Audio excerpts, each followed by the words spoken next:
நண்பர்கள் அனைவருக்கும் வணக்கம். இது என்னுடைய வால்கருப்பில் ஒரு ஆணி. இந்த ஆணை பார்த்துவோங்க எல்லாருமே. அதோடைய ஐசைனை பார்த்துவோங்க, அந்த கண்ணை பார்த்துவோங்க. இதெல்லாம் அந்த பழைய டைப்பில் காட்டமான புறாக்கள், நேர்மையாக பறக்கக்கூடிய புறாக்கள். யாரையுமே கஷ்டப்படுத்தாமல் சின்ன பசங்கள்லேருந்து பெரிய ஆட்கள் வரைக்கும் எளிமையாக பறத்தணும், நமக்கு ஈஸியாக டைம் வைக்கணும்னு நினைக்கிற புறாக்கள், நினைக்கிற நண்பர்களுக்கு உதவக்கூடிய ஒரு அருமையான புறா.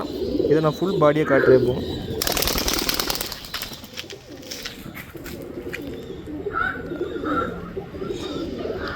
பார்த்துவோங்க, ஃபுல் பேட்டர்ன் எப்படி இருக்குன்றதை பார்த்துவோங்க. பேப்பில் கொஞ்சம் காட்டமாக தான் இருப்பான். பறவையிலையும் சரி, நார்மலாக கிரவுண்டில் நிற்கும் போதும் சரி, அவன் ஒரு அக்ரெசிவ் பேப்பில். மண்டைக்கட்டை பார்த்திங்கன்னா உங்களுக்கு தெரியும். இந்த கிங் ஆஃப் பீஜன்னு சொல்லுவாங்களே, அந்த மாதிரி உள்ள ஒரு கிங் பயலாக்க. அவனுடைய நட, பாவனை, தோரணை எல்லாமே ஒரு அழகு தான்.